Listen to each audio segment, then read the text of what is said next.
L'exploitation est un concept qui a été à l'origine théorisé par Karl Marx.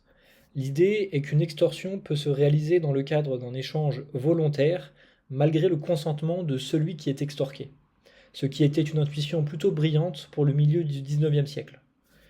C'est un concept très important dans la thèse post-libérale, puisque l'on propose de dépasser le libéralisme par l'abolition de l'exploitation libérale.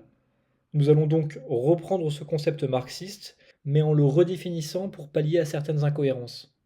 Il y a exploitation lorsqu'un individu obtient, suite à un échange volontaire, un revenu supérieur à celui qu'il mérite de recevoir, c'est-à-dire lorsque le revenu est supérieur au revenu mérité.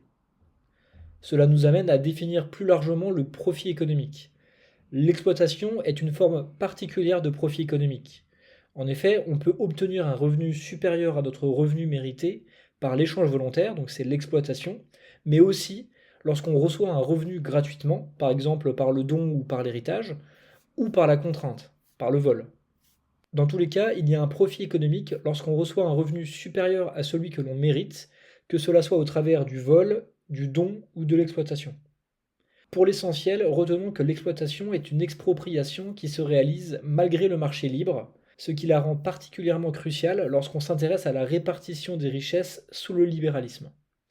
Elle est un profit économique qui se traduit par une rupture entre revenus et revenus mérités. Elle bénéficie aux exploiteurs au détriment des exploités, qui eux reçoivent mécaniquement moins que le revenu qu'ils méritent.